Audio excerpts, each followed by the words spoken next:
Hey, hey, hey, happy Monday. Come on in, pull up a chair. The Gaming Gang Dispatch is in the air.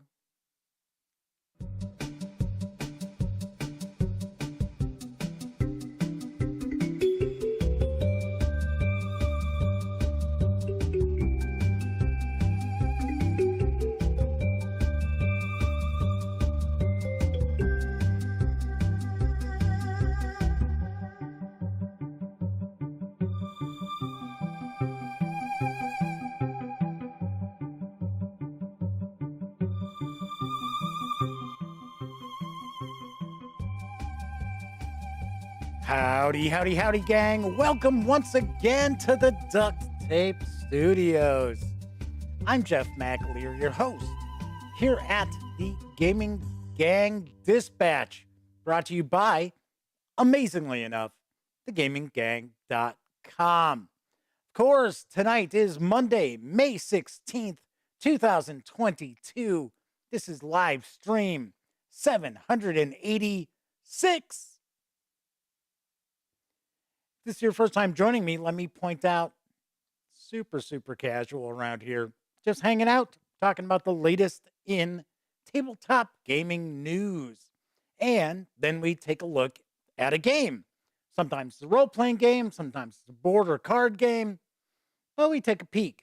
And tonight, I am going to be unboxing and taking a first look at Meeples Monsters from AEG. So we are going to be diving on into this in just a bit. If this is your first time popping in, let me point out, we tackled the tabletop gaming news first. So if you're watching live, put your feet up, relax, kick back. We'll get to Meeples and Monsters in just a bit, probably about 30 minutes or so. But if you are watching 30 minutes or more after this stream ends, there will be timestamps. So if you don't want to check out the tabletop gaming news and jump right on into the unboxing, you can. Those timestamps are located in the show notes. And depending on what device you might be watching this on, they may actually even be in the timeline of the video. So you can jump ahead that way as well. So I do want to mention, if you like this video, and if you're watching live, you should be liking this video. Subscribe to the channel if you haven't already. If you do subscribe, ding that bell, because that bell is not only going to let you know when the Dispatch streams live Monday, Tuesday, and Wednesday evenings at 7 p.m. right here on YouTube. That's 7 p.m. Central, by the way. It'll also let you know when I upload other videos, such as my upcoming first look at Pathfinder Goblin Firework Fight from Paizo Inc. Yes, this is a kind of party card game where each of the players is a goblin who's trying to score the most fireworks. So there we have that. That is on the horizon. Of course, when you're not watching videos on the Gaming Gang channel, be sure to visit thegaminggang.com for all latest in gaming news, reviews, and a whole lot more that you don't find here on the channel. You know the drill.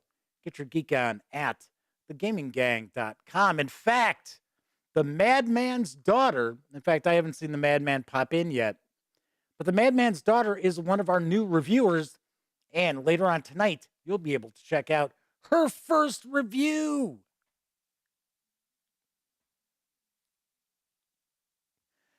Of course, this is a live stream. So if you are watching live, you can take part in chat. That's right. It's not on screen. It's one of the ways that I keep some of the more unusual commenters at bay. And of course, you need to be a subscriber to the channel for at least 48 hours to take part in chat. Yet another way that I keep some of the more unusual commenters at bay. But if you want to say howdy, maybe you got a question, a comment, by all means, chime in and I will respond. First out the gate tonight is Testy Trekkie. John Vogel's with us. Cocoa Bees being a Weisenheimer. Flaming Huron, our other chat moderator, is with us, as is Omanal. So Cocoa Bee mentioned, what? Just in time to tune in, and who's this guy? Oh, it's Jeff without a hat. Yeah, because my new toupee came in, so I thought, I'd bust that out. Every once in a blue moon, I do the show without a hat on. It's true. Reason why I'm doing it today is because I actually have a haircut. So, and it's been a long time since I had a haircut.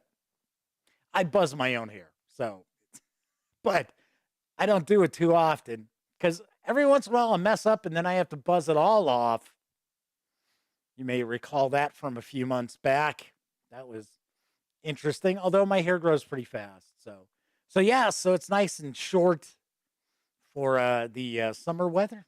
Sweet. Righty. So Omanal is pointing out that it was very impressive going through that monster of a book. I am not sure who Omanal. Oh, yeah. Okay. Sorry. Yes. I'm like, wait a second. What? What is he talking about? Who? What? He's talking about the madman's daughter, Samantha. Yes. Yes. I know. That's a massive book. And I had mentioned, you guys will see what the review is later on tonight. I had actually, Omanal's review is coming up tomorrow. I was going to say that I had actually mentioned in my assignment email not to go too crazy by diving too deeply into the book because it was hundreds and hundreds and hundreds of pages. So, Flaming Aaron points out that yes, I do have hair. I do. Every once in a while, somebody will email me or comment asking if I'm bald or if I have a big bald spot or something. And I'm like, no. I did buzz it pretty close this time, though. Yeah, someone else points out it's like 800 plus pages. Yes. So hopefully everybody had a great weekend. Welcome back. Let's dive into tonight's news, because hitting stores from Greenbrier Games is Lost Ones. Here's the latest about the fantasy game. Lost Ones is a choose-your-own-path story utilizing map tile exploration. Each player takes on the role of a lost one, a kidnapped youth taken to the other world, home of the Fae. Boy, there has just been the topic of changelings a lot, right? This is sort of... Every time we turn around, it's like changelings stealing babies. Thankfully, a conflict between warring Fae factions has created enough distraction for the Lost Ones to escape. Now you must explore this magical realm of dreams and nightmares and hopefully discover a way home while the remaining Fae hunt you down. Each player takes between 1 and 3 actions in a round. Once a player completes their actions, any player who hasn't taken their turn can take their actions. Repeat taking rounds until the game ends. Each player has access to these actions. Explore a new area by placing a map tile, moving there, and reading the introduction of an encounter in the storybook. Perform an action in a story encounter. Move to an adjacent map tile that's already been placed, or activate boon cards. When investigating a map tile, you'll experience a story encounter and usually make decisions that will impact the rest of the game. These encounters often require you to use ability cards from your hand. Success could mean learning more valuable information, overcoming obstacles, or even gaining boon cards that grant magical powers and mythical relics. However, exploring this realm of dreams may result in experiencing a terrible bane, which will hinder progress and potentially lead to the character's doom. You may also find a new phase of the moon and the passage of time. You must find and open a magical gateway to escape before another new moon, having an empty hand or being caught by the Fae. Careful use of resources, piecing together clues, and acquiring special boon cards are crucial to winning the game. Based on the choices made by the player, there are also a dozen different story endings with their own epilogues. Lost Ones is for 1 to 4 players, ages 14 and up, plays in around 90 minutes, and does carry an MSRP of $39.99. Gotta say, I like the artwork. Like the artwork quite a bit. I gotta say though, it seems like Greenbrier Games for the past few years has really focused more on games that have kind of a storybook aspect to them, where you're actually reading from a book or a booklet and things like that. So a little surprised. Actually, I got to be honest, I'm kind of surprised Greenbrier Games hasn't released more stuff lately. It's been pretty quiet from them. Plus, I found out that Julie Ahern, who has been with them, gosh, quite a while, probably almost as long as I've been actually doing the gaming gang, which would be 2010. She is moving on. She's moving on from Greenbrier Games. And I got to be honest, I think one of the reasons might be because they haven't had a whole lot of stuff coming out. So I don't know. So Omenel's talking about busy news with bundles of holding and Kickstarters. I'm going to talk about one of the bundles of holding. There is another one that launched today. We'll talk about that on tomorrow's show. There's a Kickstarter that's kicking off tomorrow. We'll talk about that as well. So yes, there is a lot cooking today besides what I'm talking about right here. So yes, Omenel's pointing out one of them is, and we will be talking about this tomorrow, because there's actually, that's not the big Kickstarter that I'm talking about, but it's Original Adventures Reincarnated number 7. 245 Triaxons popped on into chat. Good to see you. Welcome aboard. On to the next news piece. The American Civil War game, A Most Fearful Sacrifice, designed by my pal, Herman Letman, is now shipping from Flying Pig Games. Here's the scoop.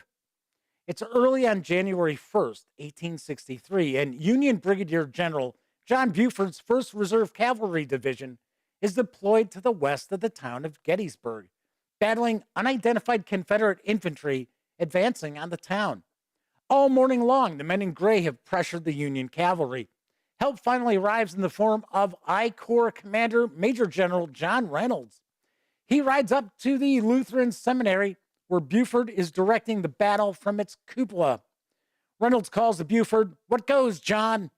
The cavalryman simply points to the long lines of advancing Confederates and says, "The devil's to pay." Reynolds then asks, "Can you hold?" Which Buford responds, "I reckon I can." Trying to channel my best Sam. No, it's I was going to say Sam Shepard. It's not Sam Shepard. It's Sam Elliott. Psst, psst, psst. Yeah, maybe I was trying to channel Sam Shepard because that didn't sound anything like Sam Elliott. Reynolds ends the exchange with, "Let's ride out and see all about it." And with that rather brief, mundane conversation began one of the most important and iconic military engagements in history, the Battle of Gettysburg. A Most Fearful Sacrifice is an epic 2-player wargame with over 15 square feet of playing area and 526 playing pieces depicting the fighting that occurred during all 3 days of this decisive clash. The game utilizes a new ACW operating system called the Black Swan system, which is closely related to the popular Blind Swords game system first introduced in the game The Devil's to Pay by Tiny Battle Publishing, which is also a Mark H. Walker company, just like Flying Pig Games. This version of the system is specifically designed to handle larger scale battles, yet keep rules overhead low. Players can simulate huge encounters in a reasonable amount of playing time. This is accomplished in one way through the use of card draws rather than chit pulls. Also, players will trigger activations by core instead of by lower level formations, but they still have tactical decision making choices by needing to determine which divisions get activation priority. Though at a grander scale, this system maintains a tactical feel about it and still emphasizes the three fows of war: the fortunes of war, the friction of war, and the fog of war. Players will be challenged to deal with a constantly developing battle situation, never quite sure what the gods of war will throw at them. And thus, they must always be prepared to deal with historically realistic black swan events. A most fearful sacrifice is for 2 players, ages 14 and up. Of course, it's got variable play times. That's going to depend on the scenario. It does carry an MSRP of $125. Yes. And as you can see with this image here, the map board, the artwork on the map, the cartography is, gosh, if I remember right, I believe the gentleman's name is Keith Baker. Or yeah, Keith Baker or Rick Baker, who was well known for the war game. Well, not necessarily war game, but doing cartography, doing terrain representations, maps from famous historical battles. Who I believe he passed away last year, but his maps look really unique, very, very cool. And yes, this board is going to be huge. Huge. Tessie Trekkie mentions the American Civil War is fertile ground for war and board games. It certainly is, although nowhere near as many American Civil War games have been published compared to World War II. So, Romanel says 3x5 board. Not sure I have a table big enough. I don't believe you utilize the entire board. I believe different scenarios use different boards. But one other aspect of this I was very impressed by is it's all 3 days at Gettysburg. And lately, we have not seen games that do that. Usually, we get to see day one, just like the Devil to Pay, or the Devils to Pay, I should say. That is just the first day of the battle. We've seen other games come out where it's the second day of the battle or the third day of the battle, which the reality is, in my opinion, simulating Pickett's charge is kind of anticlimactic, sort of like the charge itself. Omanal points out that they grew up with Eastern Front and Civil War games as a kid, but they were on computers. Yes, the good old SSI stuff. Also the makers of the Gold Box Dungeons and Dragons games. SSI they were like the kings of computer gaming, of deep computer gaming. Currently up for crowdfunding is the latest 5th edition supplement from Cawood Publishing. Here's the latest on Monsters of Feyland 2, The Well of Dreams. Feyland just got a lot stranger. The Well of Dreams has been corrupted, and war between the Seelie and Unseelie courts has begun.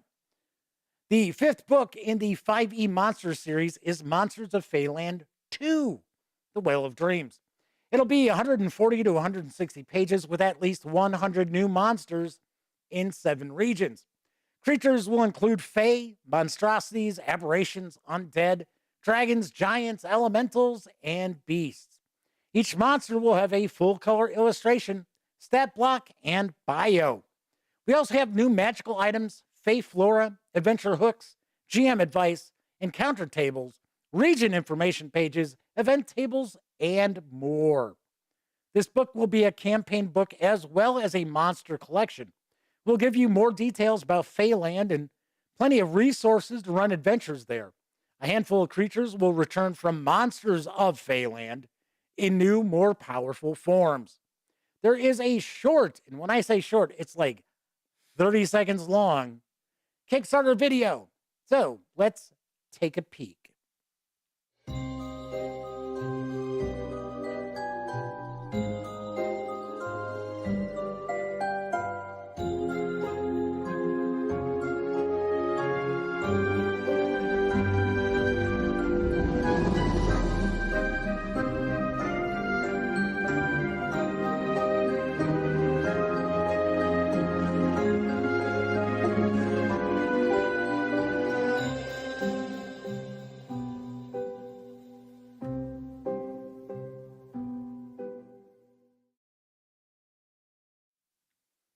I told you it was quick. You can score the hardcover edition of Monsters of Feyland 2, The Will of Dreams, for a $35 pledge. You can snag the softcover for a $27 pledge, or grab the PDF alone for a $20 pledge through June 7th. And this is not funded yet. Last I took a peek earlier today, it was a little past 55%. But it's got a long way to go. This Kickstarter just started off, so there is that. Of course, if you watch the Dispatch, if you hang out at the Gaming Gang channel, you know I have reviewed previous Cawood Publishing titles in their 5e supplement series, and we just took a look at Monsters of the Wilderness, Oswald's Curse, which is the latest to have come out, which I've got a review of that on the near horizon. There is a new bundle of holding. There's one newer, which we'll talk about later on tomorrow. But this was the newest bundle of holding when I put the news together earlier today. And it features the Nobilis RPG and Chubo's marvelous wish-granting engine. Say that 5 times fast. Here's the deets on the deal. Adventurer. We've resurrected our September 2018 Nobilis and Chubu bundle featuring PDFs of 2 landmark indie tabletop role-playing games by star designer Jenna Moran, Exalted, Weapons of the Gods, etc. Among 2,600 rule sets in RPG Net's comprehensive game index, Jenna's Nobilis, the diceless role-playing game of demigod-like powers, think Sandman's The Endless or Piers Anthony's Incarnations of Immortality, this game ranks number 1. And Chubo's marvelous wish-granting engine adapts the Nobilis system for a warm-hearted role-playing game of heroic innocence in the style of I always forget how to pronounce his name. Miyazaki. See, I think it's a little different than that. Anyway, films like Spirited Away and shows like Adventure Time. This bargain price revival gives you the 2002 Nobilis Second Edition, the Great White Book, the recent Nobilis Essentials Third Edition re-release, the almost everything Chubu related is included in this as well. For just $9.95, you get all 6 titles in this revived offers starter collection with a retail value of $50 as DRM-free PDFs, including the complete 578-page Chubo's Marvelous Wish-Granting Engine Rulebook, the supplements Fortitude by the Docks of Big Lake, and the Techno Player's Guide, the Chubu's Quest and issue cards, and illuminated extended play example Finding Home. If you pay more than the current threshold price of $21.63, you'll level up and also get this revival's entire bonus collection with 6 more titles worth an additional $68. There is Nobilis, the Game of Sovereign Powers, Second Edition, the gorgeous 304-page Great White Book, originally published by Hogshead Publishing, winner of an Origins Award for Best Graphic Presentation. It includes a free rules expansion, Unlikely Flowerings. New in this revival is Nobilis The Essentials, released this year. This is the updated version of the 2011 Nobilis Third Edition. And if you purchase this offer during its original September 2018 run, you'll actually receive this new edition automatically on your Wizards Cabinet download page and in your linked drive-thru RPG library. There's also Fortitude, the Glassmaker's Dragon, a massive 562-page Chubu's campaign set in the beautiful hometown of Fortitude that will keep you busy reaching for your dreams for years. Fortitude, the legendary 139, a campaign about the extraordinary passengers who sailed into port on the day the sun died. And there's also the Chubo's Halloween Special, a one-shot holiday adventure that introduces the fairy tales genre of Chubos. These savings will run through May 25th. 10% of your payment after gateway fees will be donated to this offer's pandemic-related charity, Direct Relief. There you have it. Man, that is a lot of page count there in that bundle of holding.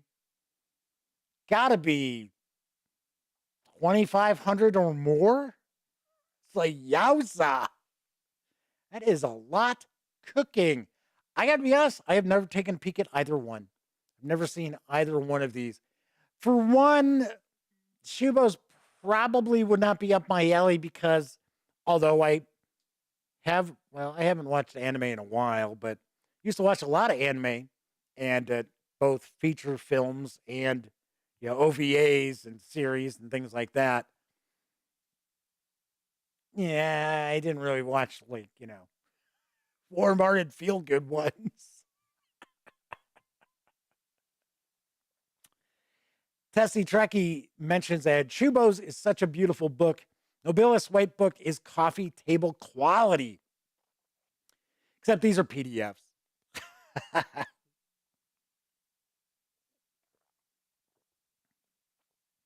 Jesus Nava is with us. Welcome aboard.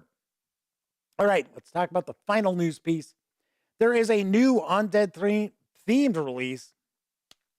English, Jeff. There is a new Undead themed release, which has made it in PDF for Warhammer Fantasy Roleplay and Cubicle 7 Entertainment. I've got the skinny on. The Night Parade. Along the Empire's roads, the dead walk, called from their slumber by a necromancer's profane whispers, or buried where dark magic saturates the ground. These undead march without rest, adding to their number with each hapless soul they cross. Whether such bands move with a purpose or wander aimlessly, they often find themselves the center of folktales. Many a terrified tavern audience has gathered around the fire to hear stories of wild hunts, ghostly processions, and corpse-laden carts come to carry away the unwary. Of these, one story has risen to prominence. If you wander through the fertile lands between the Grey Mountains and the Reichwald Forest, listen always for the sounds of creaking wheels and a tolling bell. Do not wait to ask the carriage for a lift.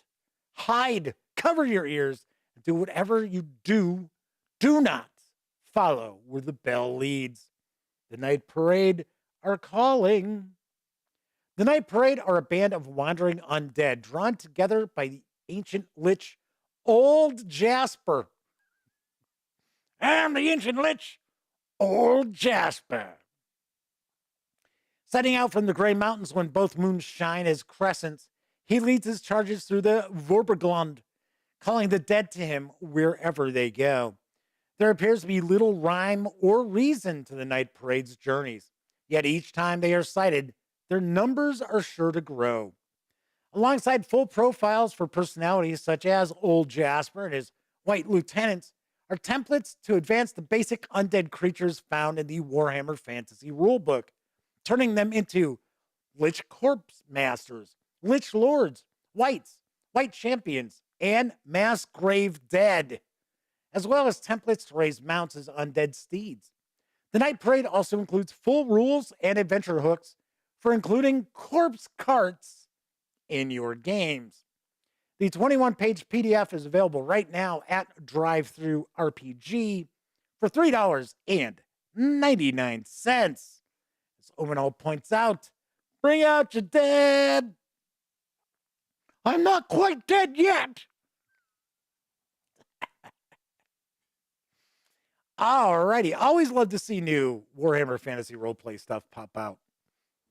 It's just so well supported by Cubicle 7 Entertainment. And of course, I have my review of the Horned Rat in the very near future as well. Coco B says, that's spooky, but it is Warhammer Fantasy Roleplay. So, yes, there are some, oh my gosh,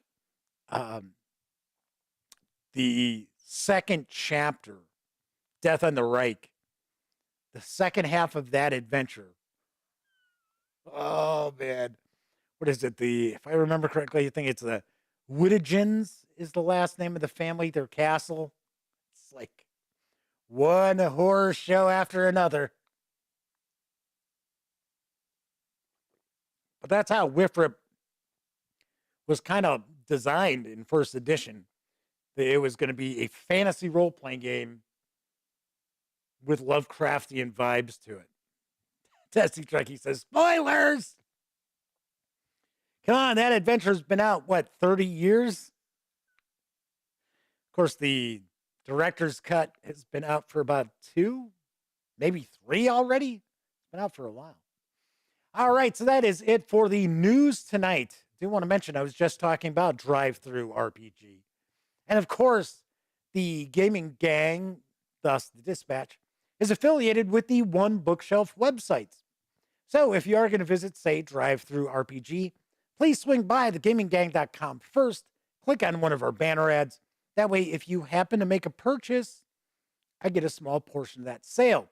And all those nickels, dimes, and quarters really do add up and help keep thegaminggang.com around.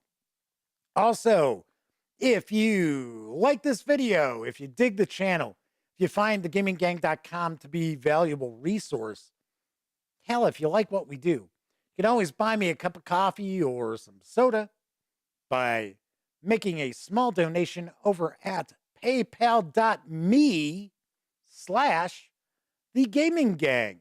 And big thank you to both the Madman and Joshua Edwards for recently making donations over at paypal.me. Really, really appreciate it. Thank you very, very kindly. All right. So we're going to jump on into Meeples and Monsters in just a few moments. Did want to mention a couple of people have reached out asking on a couple of episodes, because we've been having some problems with the Sony camera that's the overhead camera. I had mentioned that if that camera goes, that's pretty much it for the live stream. And probably the way I shoot standalone unboxing videos and review videos and so on and so forth. And the question was, well, why? Why would that be it? Well, for one, I don't have the finances to get another camera. And I can't use like camcorders and things like that. If you go back a few years and you check out the old episodes of the Daily Dope, which is essentially the same thing that the Dispatch is, the video quality is awful. Those were on camcorders. Those were on video cameras. So that ain't going to happen. And they weren't some cheapo cameras either. They were like $400 camcorders, which, $400 for a camera is nothing. But for a camcorder, yeah, that's a pretty decent, amount. So, and they don't have autofocus. You have to actually zoom, and it's a digital zoom and things like that. So won't be using that. I can't get cheaper cameras because, for one, they need to be able to record longer than 29 minutes and 59 seconds, which is kind of the built-in cutoff for a vast majority of cameras, both 4/3 sensors and the full frame cameras as well, ACP mounts. So there's all different sensors, but a full frame is I don't even have a full frame. My two cameras I use here are both 4/3. So they have smaller sensors, but they're pretty good. They're pretty decent. So you're looking at me right here on a Panasonic G85, which is an older camera, but I like it. I think it is a really good camera, except for one thing. Its autofocus is hot garbage, and that's a Panasonic thing. Their autofocus is awful. So this is actually set on manual focus, and of course, I don't think I'm necessarily tack sharp, the term, as far as the focus goes, but I am in focus. So there, unfortunately, I guess. Yeah. So there's that. That's like the big thing is it's got to have, and there are not a lot of cameras that allow you unlimited recording time. And of course, when they do, they tend to be more expensive. And the reason why that is, it's number one, it's taxation in different countries in Europe. So if a camera can shoot unlimited, then its tax rate is way higher than a camera that is limited to 29 minutes and 59 seconds. And it's funny, we were shooting a, I want to say it was a panel for a ghost hunting show at San Diego Comic-Con. And my brother had his camera. I didn't own any, rigs or anything like that. But my brother had his, and we could never understand was it overheating? Because it would always shut off right about the half hour mark. And then I looked it up and found out why. It's like, oh, so that's built into it. I think another reason why it's done that way is so cameras don't need to have to worry too much about overheating if they've got a limited amount of time that you can record for. So 245 Triaxon says it would be weird to see the live stream suddenly end. Yes, it would. It would be very strange. People would think, geez, what? Did Jeff die? Is Jeff dead? What happened? Do you have another heart attack? Oh, for God's sake. Okay, so anyway, Tessie Trek asks, what's a new overhead run? Unfortunately, we're probably talking $2,000. Because got to keep in mind, too, you get the camera, you also got to get the glass, the lenses. And the lenses are not cheap. So good lenses aren't cheap. So, yeah, we'll see what happens. We'll see what happens. So, what I am going to be doing beginning next week, as odd as this may sound, we are going to have nightly auctions. So, on each episode, I am going to have an item that is up for auction, and it will be up for auction for people who watch the show. That's basically it. Just people who watch the show. And the auction will run through like the next day, like noon the next day. So, because I'm trying to put some funds together to get a new camera before this Sony craps out on me. So, and the thing is, I got the Panasonic used, got a good deal on it. Yeah, a good deal with lenses. It had a couple of lenses with it. It was $1,200, and that's because it had the lenses. I think just the camera itself, I think sells for like nowadays. I think it's like $650 just for the body. So I don't know. So like I said, the choices in cameras is relatively limited because they have to be. Because the thing is, you see it all the time. I do an unboxing, do a review or something like that, and we're actually doing a top-down shot for more than 30 minutes. So, and the thing is, it would just be such a pain in the ass to constantly have to stop, wait for it to reset, start recording again. So we'll see. Once again, fingers crossed. All right. So, as mentioned previously, we're going to take a look at Meeples and Monsters. But first, it's time for a brief intermission. Refresh yourself. It's intermission time. The concession stand is open and ready to serve you.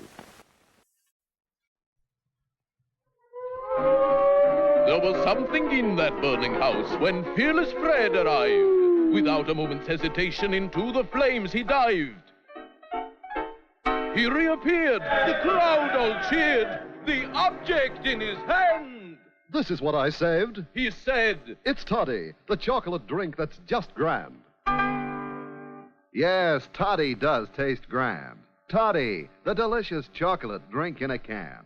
Ice cold or steaming hot, delicious toddy hits the spot with everybody. During intermission, see how much better that popcorn or those hot dogs taste with toddy. On sale at our snack bar. Delicious. Care for a cup of Wilkins coffee? No, I don't like coffee. This has been a public service announcement. And now meet the star of our show. Symbol of a treat that quality made famous. America's most famous ice cream treat. Eskimo pie. Creamy, delicious ice cream made even more exciting with smooth, rich chocolate coating. And wearing the label of quality, known the world over. Eskimo pie, the treat you know is tops because it carries its pledge of quality right on the back of the bag. Be sure you save the bags for valuable premiums. Get famous Eskimo pie at our refreshment stand now. It's America's anytime taste treat. Finest ice cream, finest chocolate. It's delicious. And now, on with the show.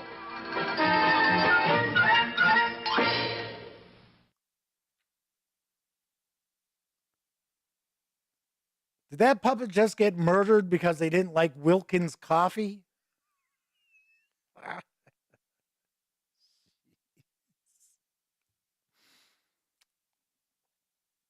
I had to throw those in.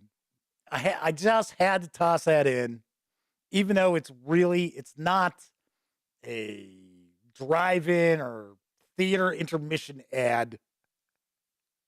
They are just those Wilkins coffee commercials, which obviously enough you could tell it's Jim Henson because you heard his voice doing the Kermit voice for one of the puppets there. So, yeah, they're pretty brutal. And they only run like 15 seconds, 30 seconds. It's like, but yeah, we'll be taking a peek at a few of those. Someone else says, wow, that actually it was Dr. Pepper. I kept saying it was RC, but it was Dr. Pepper. The Ooga Booga intermission wasn't as shocking as that. I know. Hey, trust me, I'm sure I'll find some more racist drive-in intermission ads too. So, all right, everybody. So tonight we are taking a first look at Meeples and Monsters from Alderac Entertainment Group. It is designed by Ole Steinus with artwork provided by Gong Studios. Are they Gong farmers?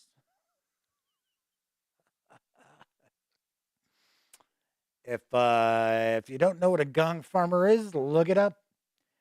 This is for 2 to 4 players, ages 14 and up, and plays in 45 to 60 minutes. Meeples and Monsters is available right now. It does carry an MSRP of $59.99. Swing on over to the other camera because here I've got Meeples and Monsters. So this box has some heft to it. I saw this set up at the last Gen Con during the special, press previews from AEG. So did not get an opportunity to play it, but I did get to take a peek at it. And I got to say, it looks pretty interesting. Coco B says they know what a gong farmer is because of Dungeon Crawl Classics. Yep, that is right. All right, taking a look at the back. A dark shadow has fallen upon the realm of Rowan and Martin. The evil forces of Mordra, pulled to the power of Sauron, together with the unfathomable monstrosities from the realm of people, have found ways to enter your world and are now invading everywhere. The king's army, weakened by years of war, is but a thin veneer of its former self. The desperate king turns to you, lords and ladies of the land, asking you to take action and save the realm from the dark powers. Whoever musters the most potent force, completing quests, adventures, and providing most... Oh, proving... I was like, providing most effective. What is that? That's not right. Proving most effective against the invaders will be declared the new Earl Marshal and win the game. Build your bag, improve your units, defeat monsters attacking the city. All right, so of course, should mention the fine folks over at AEG were kind enough to provide me with this review copy. But as always, no one here at the Gaming Gang has received any other sort of compensation for me to provide this coverage for you and with you. These days, it's important that you know that. All right, so let's dive on in. So here we got the rule book, and not real long. Tell you what, I can see that these bags are really nice. Let's dive on in. So here we have basic meeples of different colors.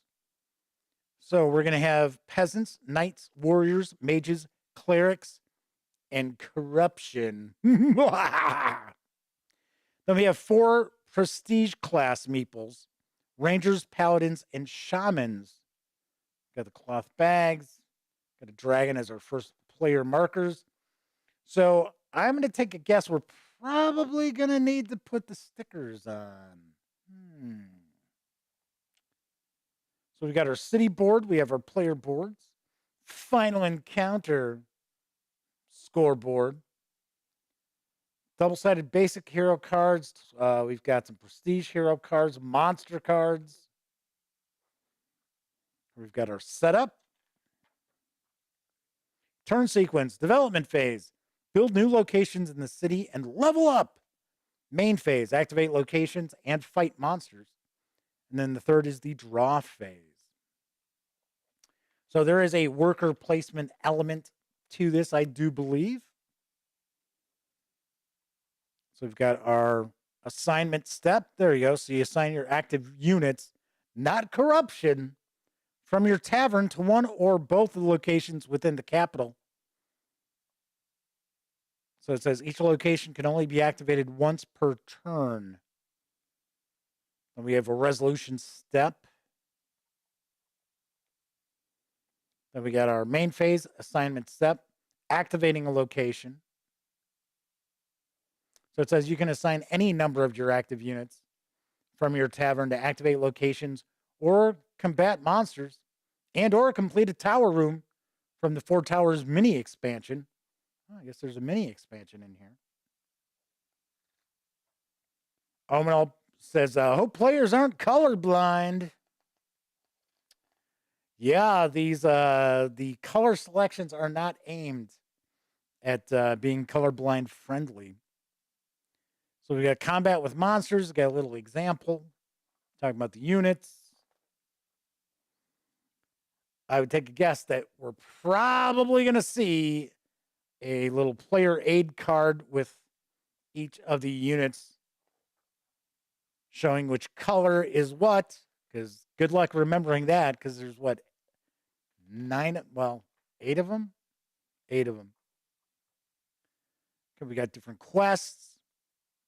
And in the game, once the final 3rd Dark Council arrives, card is drawn. Time is running out. Once a player with the first player marker starts their next turn, after the third card is drawn, each player will have just 2 turns before the game ends. The winner is the player with the highest combined victory points from all sources, as denoted on the track on the final encounter scoreboard. In case of a tie, the winner is the tied player with the least peasants. Love it. Thank goodness I didn't have peasants. I didn't have that many peasants. I won. Okay, so if it's still tied, players share the victory. All right, then we got some clarifications here for location quests and monster card icons. So we have got that.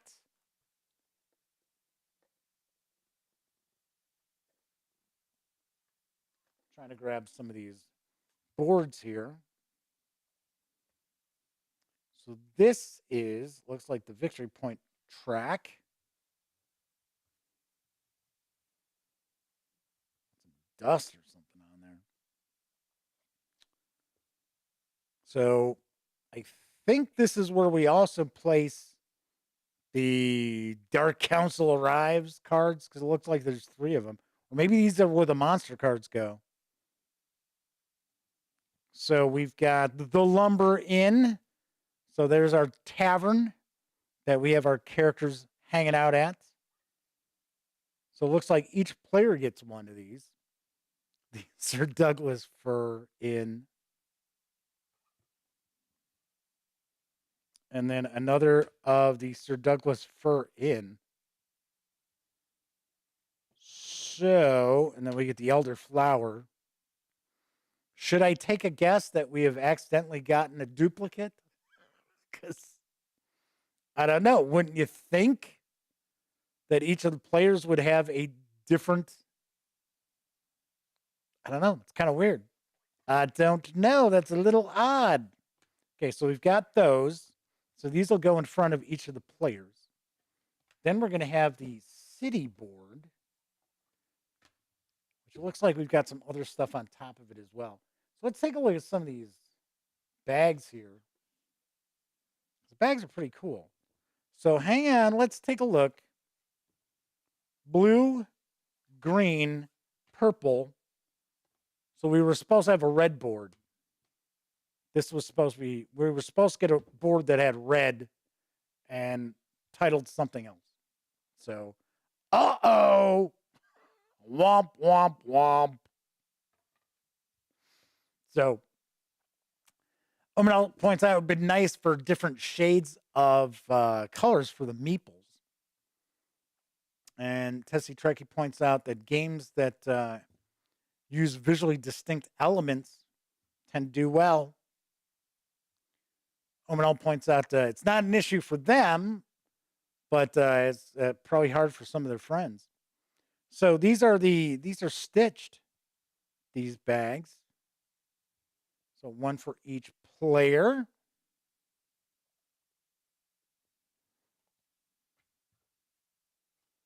All right, let's see what else we got. We got a punch board. Should have a few punch boards. Looks like one of them already popped out. So these are the locations you can build. So we have the Twig and Branch Tavern, the Branch and Root Inn, the Berries and Twig Tavern, Mage Academy, Holy House, House of Lords, Manor House, Healer's Temple, Warrior's Hut, House of Mercy. Yeah, I have a hard time talking about color blindness. I have writing blindness.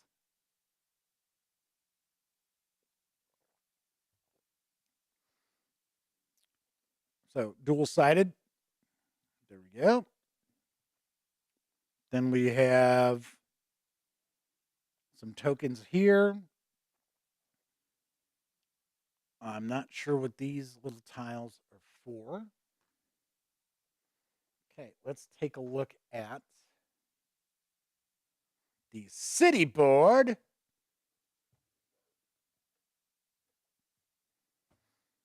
Okay, so we have the cathedral, the university, the villages, and the castle. So these are 4 locations you're going to start off with. And it looks as if each of them will do something a little bit different. And then these are the areas where you're going to be able to build those additional locations. All right. Cool deal. So that is, I like the little meeple in the center of the fountain. All right. So there was the town board. Then we've got a nice insert. Very nicely done. Very cool.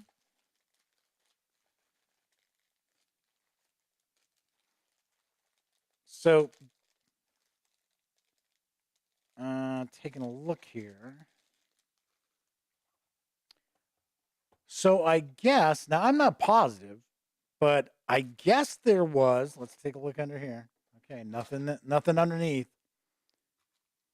Because when I saw Meeples and Monsters before, they had little stickers on them.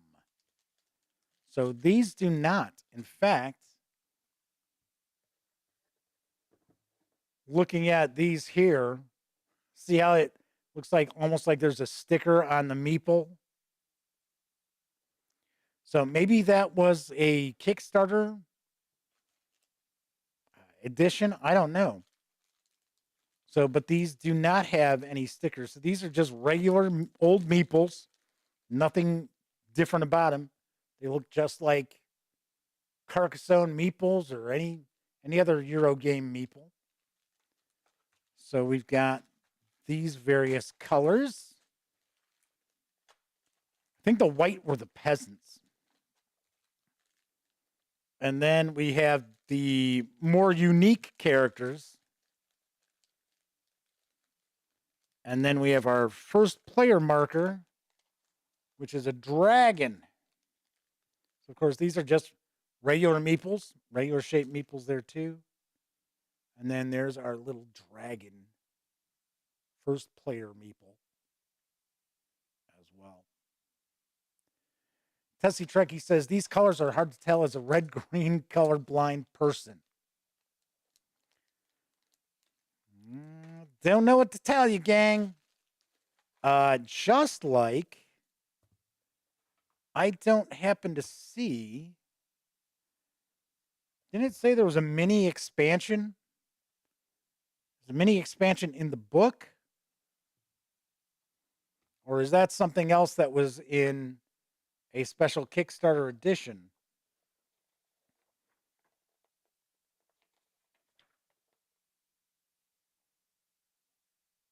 Because I know we just saw something talking about a mini expansion. Maybe it's some cards or something. I don't know. All right. I do like these draw bags. I think these draw bags are really nice. And they're big. They're very big draw bags as well.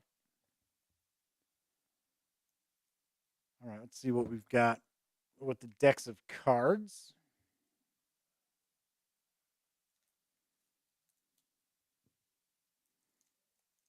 I gotta say, I'm really don't mind if there were stickers that we don't get any stickers, because that would be a real pain putting those stickers on. So,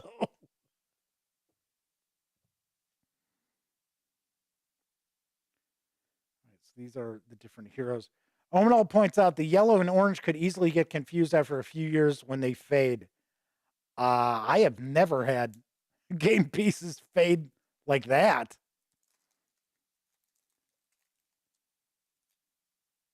Where it was like, oh my gosh, now they've changed colors. Okay, I think these are monsters. Okay, these might be quests. This might be a quest deck. And these look like they were monsters. We've got more monsters here. So I'm going to push that out of the way for a second. Let's see what we've got. So we've got some leveling up here too. So here we see, so level 2 mage, level 2 cleric, level 2 knight, level 2 warrior. Okay. What special ability do you have? None. There's a level 3 shaman. So those are one of the special, unique classes. Level 2 ranger.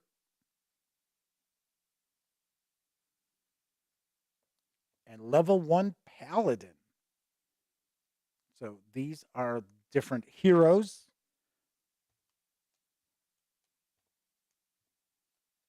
Then we've got quests. Yep. I'm taking a guess. Maybe these are hidden. You don't reveal these until the end of the game.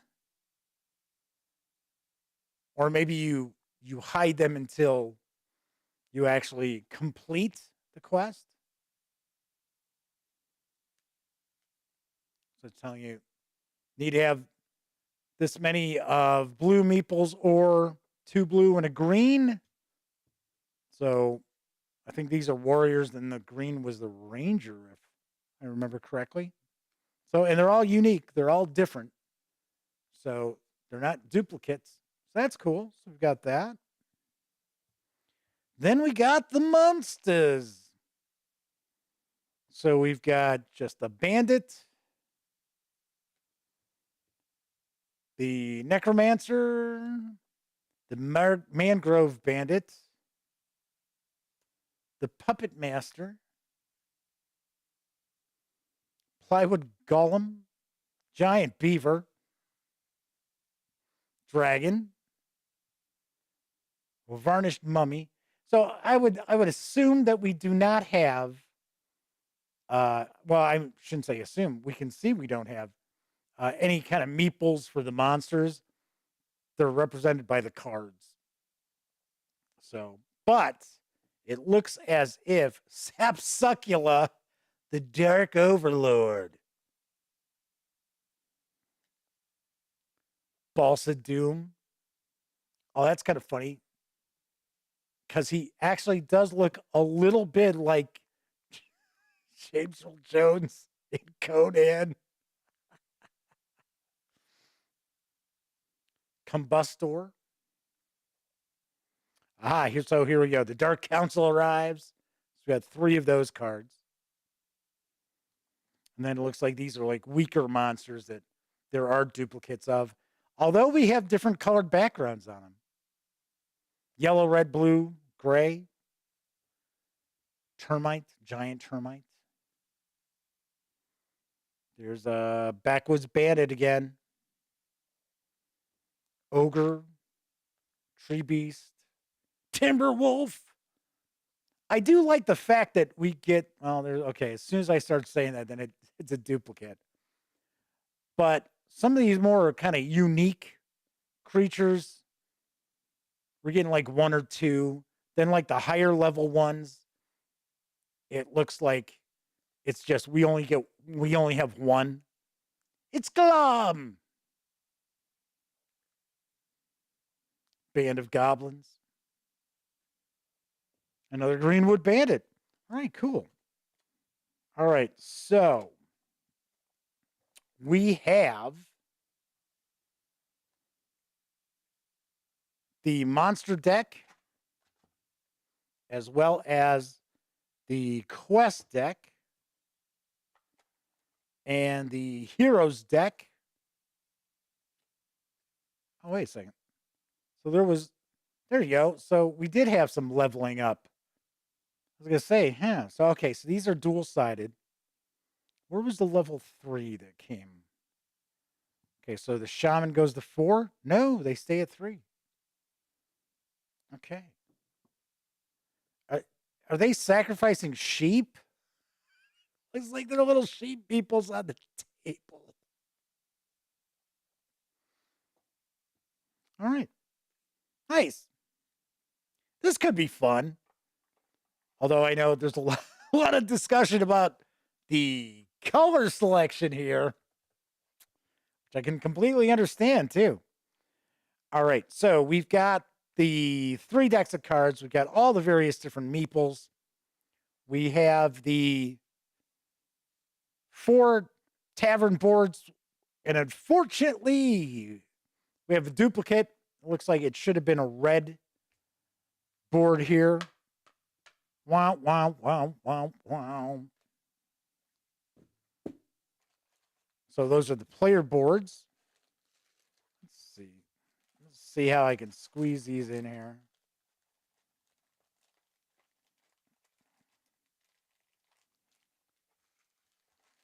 Okay. Otherwise, this stuff's not going to lay flat.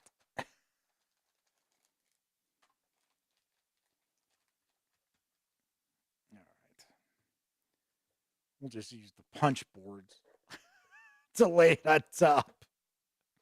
So there's the city board. Once again, the lodgings. That is the victory point counter. And the rule book. And that is Meeples and Monsters from AEG. Of course, I will have a review of this in the future.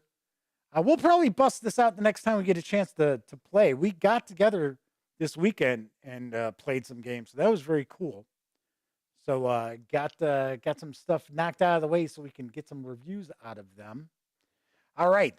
So once again, this is from AEG. It does carry an MSRP of $59.99. And it is out right now. Let's swing on over to the other camera and I will wrap up. If you're curious what's happening this week on tomorrow's show, we will be taking a look at Methodology, which is from Grey Wolf Games. This is a deductive card game. So you're trying to solve I think it's actually a murder case based on an Agatha Christie story, if I remember correctly. So someone's murdered on the golf course.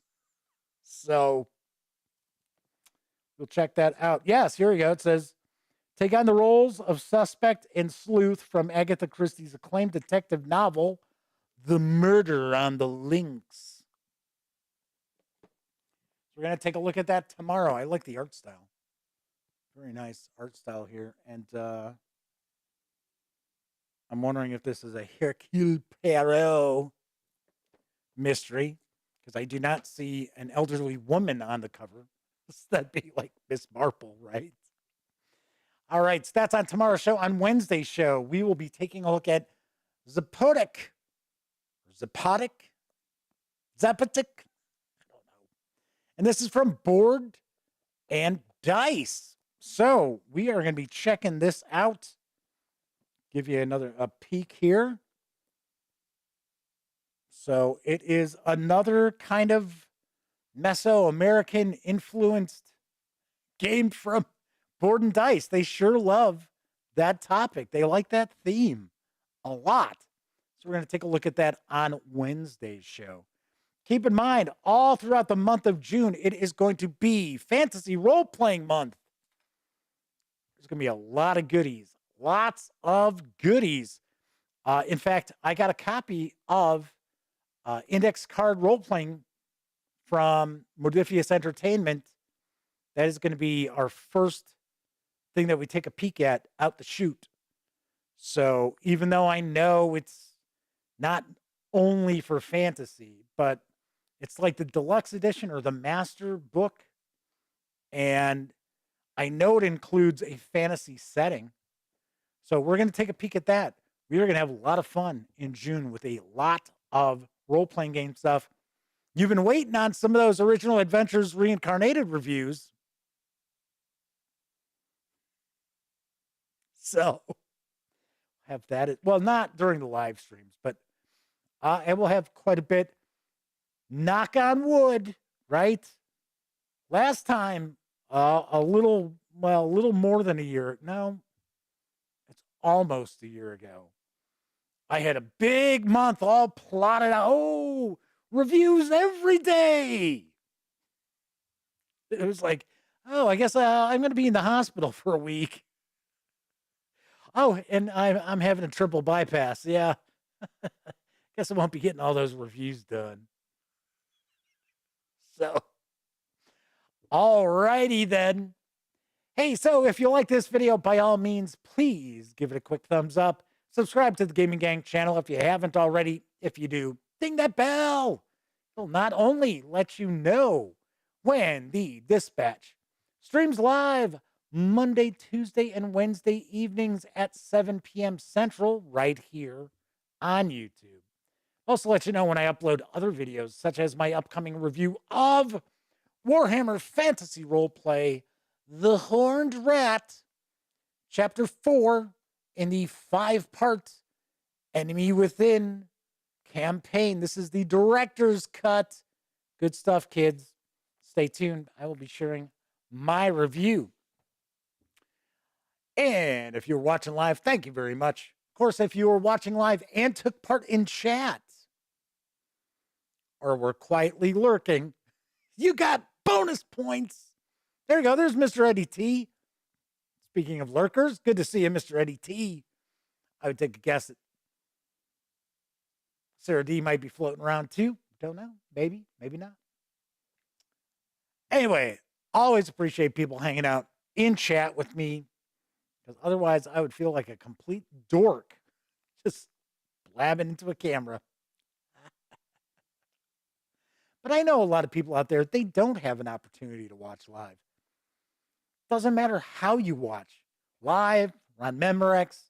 All that matters is to take some time out of your busy lives and take a peek at any of these videos that are on this channel. I really, truly appreciate you doing that. I will be back tomorrow. Once again, we're going to take a look at methodology from Grey Wolf Games. And here's hoping each and every one of you always gets to enjoy plenty of great gaming with your gang.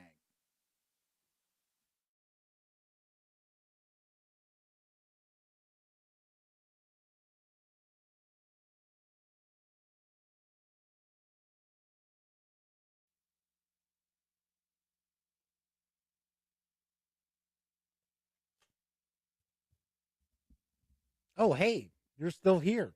Well, if that's the case, by all means, subscribe to the Gaming Gang channel by clicking right here. Check out the latest episode of the Gaming Gang Dispatch, or find out what YouTube recommends you check out from the channel. And of course, once again, I'm Jeff McAleer. Thanks for watching.